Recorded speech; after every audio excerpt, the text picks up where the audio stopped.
ක්‍රියාකාරී මට්ටමේ නොමැති රාජ්‍ය ව්‍යවසායන් වසා දැමීම, මහජන සේවා සැපීම සහ උපායමාර්ගික ආර්ථික ක්‍රියාකාරකම් ප්‍රවර්ධනය කිරීම වැනි தற்போது செயல்படாத 33 அரச நிறுவனங்களை 2 கட்டங்களாக முறையாக மூடுவதற்கு ஜனாதிபதி அனுரகுமார திசாநாயக்கவினால் சமர்ப்பித்த யோசனைக்கு அமைச்சரவை அங்கீகாரம் அளித்துள்ளது. இன்று கொழும்பில் இடம்பெற்ற அமைச்சரவை தீர்மானங்களை அறிவிக்கும் ஊடக சந்திப்பில் கலந்து கொண்டு அமைச்சரவையின் ஊடக பேச்சாளர் வைத்தியர் நலிந்த ஜெயதிச இதனை தெரிவித்தார்.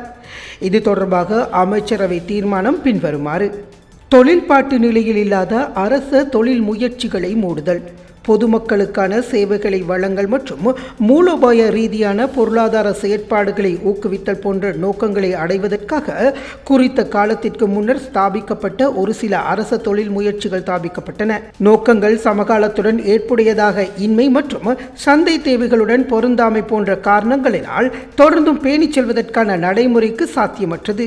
குறைவான நிதி செயலாற்றுகை போன்ற காரணங்களினால் செயலிழந்து காணப்படுகிறது.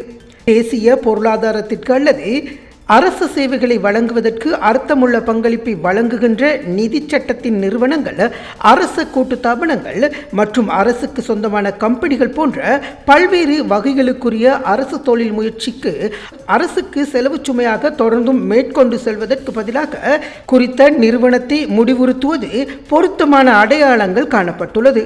அதற்கு அமைய நிதி திட்டமிடல் மற்றும் பொருளாதார அபிவிருத்தி அமைச்சராக ஜனாதிபதி சமர்ப்பித்துள்ள யோசனையை கருத்தில் கொண்டு குறித்த அமைச்சின் கீழ் ஸ்தாபிக்கப்பட்டுள்ள விசேட குலைத்தல் பிரிவின் மேற்பார்வையின் கீழ் தற்போது தொழிற்பாட்டு நிலையில் இல்லாத 33 அரச தொழில் முயற்சிகளை 2 கட்டங்களாக முறையாக குலைத்து முடிவுறுத்துவதற்கு அமைச்சரவை அங்கீகாரம் வழங்கியுள்ளது.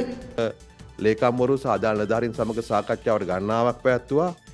එහෙමත් උත්සාහ කරලා අවසාන ඉතුරු වෙච්ච ආයතන තමයි මේ විදිහට ඇවර කිරීම සඳහා යෝජනා කරනු ලැබුවේ.